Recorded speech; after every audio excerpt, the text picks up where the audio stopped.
Yo, mais SSR, on dit quoi? J'espère que vous allez bien. Dans cette vidéo, je vais vous parler de l'avantage fiscal que vous pouvez avoir lorsque vous êtes un freelancer ou lorsque vous démarrez une carrière de freelancer. Donc, avant de planifier, lorsque vous aspirez à ce genre de carrière et tout, il est super important de savoir à quoi s'attendre. Beaucoup de personnes vont dire la carrière de freelancer est une carrière à risque. Bien évidemment, hein, vous n'avez pas la sécurité d'emploi qu'un employé peut avoir lorsque il a un salaire sur 12 mois. En tant que freelancer, on ne va pas compter 54 semaines sur l'année ou 56 semaines. On va compter 42 semaines parce que, bien évidemment, vos congés ne sont pas payés, parce que les jours fériés ne sont pas payés, parce que les jours de maladie ne sont pas payés. Hein. Mais d'un autre côté, hein, vous avez, on va dire, vous avez un salaire plus élevé parce que cela vient également avec le risque à vous compenser cela. Et vous avez également un avantage fiscal que les employés n'ont pas forcément. Donc, dans cette vidéo, je vais expliquer brièvement. Je ne suis pas un expert en taxes, hein, donc je vous conseille de toutes les façons d'entrée de jeu de faire recours au service d'un expert hein, en fisc. Mais je vais vous donner un peu les grandes lignes.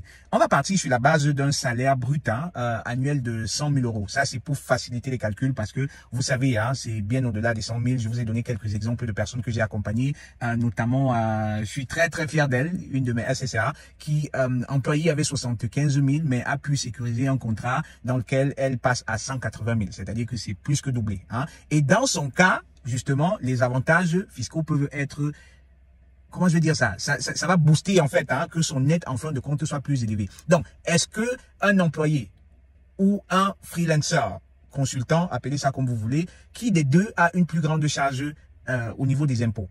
Clairement, c'est l'employé. Hein. L'employé a beaucoup plus de charges sociales que le freelancer n'a pas. Pourquoi? Parce que chez lui, c'est optionnel. Donc, vous devez déjà savoir ça. Comme assurance maladie, c'est clair, vous devez payer votre assurance maladie vous-même. C'est clair, vous devez payer les charges sociales vous-même.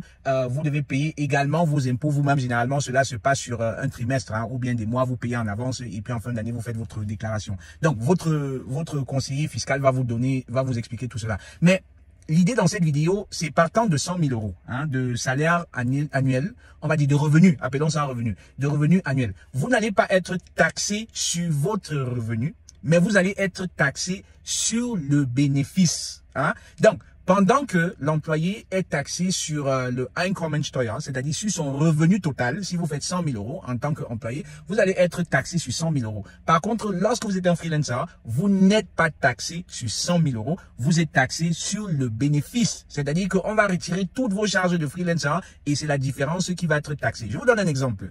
Vous êtes à 100 000 euros, hein, freelancer.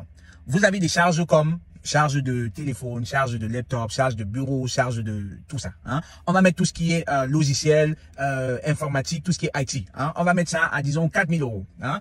Vous avez également des assurances. Vous devez prendre une assurance hein, qui va jusqu'à peut-être 1 million d'euros parce que si jamais vous êtes en conflit avec vos employeurs ou vous êtes en conflit avec vos clients, cela peut vous causer beaucoup de tort. Hein. Donc, vous avez besoin d'une assurance. C'est pas ça le problème, ça coûte pas beaucoup cher. Vous avez également besoin des services des je sais pas, conseillers fiscaux, conseillers financiers, etc. Donc, on va mettre ça à peut-être, c'est pas moi, 500 euros le mois, hein, par exemple. C'est fort calculé, mais on va donner un chiffre comme ça.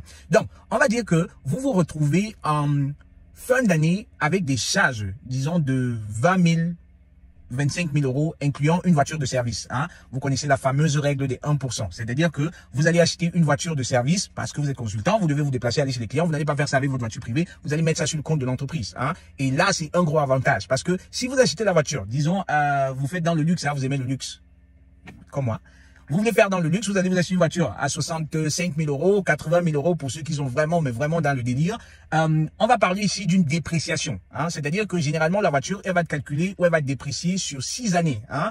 Donc, disons 60 000 euros. 60 000 euros divisé par 6 années, ça veut dire 10 000. Ça veut dire que chaque année, vous pouvez déprécier 10 000 euros. Vous pouvez comptabiliser 10 000 euros dans vos charges pour le compte de la voiture. Hein. Ça, c'est en plus des charges de carburant, de maintenance, de bref, tout ce qui va d'assurance, etc. Hein. Donc, on va dire qu'en fin de compte, vous êtes à environ 12 000 euros pour les charges de la voiture, tout ce qui est bureautique, etc. Tout cela va monter à, disons, 20 000 euros. Vous aviez 100 000 au départ. On va retirer les 20 000 euros. On va être taxé maintenant sur 80 000. Mais ça ne s'arrête pas là. Ça ne s'arrête pas là.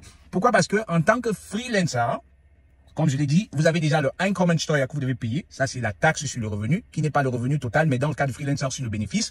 Vous avez également le Gewerbesteuer, c'est-à-dire que c'est la taxe pour entreprise, hein, taxe pour entreprise, mais sauf si vous êtes dans un rôle technique, hein, genre développeur, genre programmation, ce genre de choses. Mais si vous avez le titre, si vous êtes un consultant pur, vous ne payez pas de Gewerbesteuer. Donc ça aussi, ça peut être intéressant pour vous. Hein. Vous allez payer juste la taxe sur le bénéfice du revenu. Ok, très bien. Mais ça ne s'arrête pas là. Il y a également d'autres avantages. Si vous avez des enfants, hein, vous connaissez forcément ce qu'on appelle en Allemagne le Kinderfreibetrag. Le Kinderfreibetrag. Hein. 2, 3, 4 enfants par enfant, on parle de 8 900 € par an. C'est-à-dire que le Finanzamt va faire quoi? Le fisc, qu'est-ce qu'il va faire? On va aller sur le cas de, prenons le cas de pour faire simple, hein, disons 10 000 €. C'est 8 900 et quelques, mais pour faire simple, disons 10 000 €. Donc, le fisc va faire quoi? Si vous avez 3 enfants, le fisc va calculer 10 000 € fois 3, qui équivaut 30 000 €. Et va défalquer cela de votre revenu. On était à 100 000, ça veut dire que on fait 100 000 moins 30 000, il reste 70 000. Souvenez-vous les charges dont on parlait, on avait estimé à 20 000. Donc on va faire 70 000 moins 20 000, il reste combien? Il reste 50 000. Ça veut dire que vous serez taxé seulement sur 50 000 et non pas sur 100 000 des revenus que vous avez. Hein? Je fais cette vidéo parce que beaucoup de personnes se disent que plus je gagne, plus je paye des taxes. Mais des fois, ils ne comprennent pas que en fait, il y a un avantage même à, je veux dire, à faire des choses comme freelancer. Hein. Pourquoi? Parce que vous avez des avantages fiscaux. Hein. Je fais la vidéo vraiment simple parce que je ne veux pas entrer dans le détail. J'ai pas envie d'embrouiller hein, les uns et les autres. Donc, on reste sur 100 000 moins 30 000 pour les Kinderfreibetrag. On va également sur les 60, sur les 20 000 en plus. Donc, il restait combien? C'est 50 000. Hein, donc, vous allez être sur lesquels vous allez être taxé. Qu'est-ce qui se passe maintenant? Votre classe fiscale entre en jeu. Si vous avez une taxe fiscale, une classe fiscale 3 comme moi, ça fait que c'est hyper avantageux. Vous pouvez vous retrouver en train d'être taxé 17% seulement sur les 50 000 €. Est-ce que vous voyez le truc? C'est-à-dire que vous gagnez gros 100 000 et vous êtes taxé seulement à hauteur de 17% sur 50 000 €. Pourquoi? Parce que les enfants ont réduit la charge fiscale parce que les charges de l'entreprise ont également réduit votre charge fiscale. Et en Allemagne, il y a généralement, je vous ai même pas tout dit, parce que quand on fait la taxe, le pourcentage que vous avez, on commence généralement, c'est par intervalle, hein, de 0 à 11 000, ça fait 0%. De 11 000 à 67 000, ça fait entre 12 et 24%, hein, ou 42%, un truc comme ça. Non, entre 24 et 42%, c'est-à-dire c'est variable. Et puis, le montant au-delà de 67 000 € va être taxé à 42%. Hein. Je sais que les personnes qui sont qui travaillent dans le fisc, les personnes qui comprennent la fiscalité savent très bien de quoi je parle. Je ne vais pas entrer dans les détails, à défaut, allez sur internet. Donc c'est la moyenne de ces catégories-là qui vous est taxé. Raison pour laquelle on peut se retrouver avec 17, 20, 24% lorsque vous avez une classe fiscale de 30%. Hein. C'est-à-dire que sur votre revenu de 100 000, on va voir de 0 à 11 000, ça fait 0%. On va voir de 11 000 à 67 000 €, ça fait les 24% et plus, hein, ou plus. Et maintenant, le reliquat, c'est-à-dire, on va vous taxer 42% seulement sur 100 000 moins 67 000, qui est 23 000 €. Seulement sur 23%. Donc, c'est la moyenne de ça qui va faire que, en fin de compte, vous vous retrouviez avec une charge fiscale qui est très basse. J'espère que vous avez compris un peu de quoi il est question ici. Il y a des avantages à avoir une carrière de freelancer, surtout si vous êtes consultant, parce que vous allez payer juste la taxe sur le bénéfice de votre revenu. Si vous avez des enfants, encore avantagé, parce que l'État va vous donner le Kinderfreibetrag, du nombre d'enfants, 8 900 € fois le nombre d'enfants que vous avez. Si vous avez 4, si vous avez 5, on va faire fois 5. Et c'est la différence hein, qui vous sera taxée de vos charges, de vos enfants, considérant votre classe fiscale, si vous avez une 3, si vous avez une 4, si vous avez une 5 mariée ou pas. Et comme j'ai dit, c'est en pourcentage par intervalle.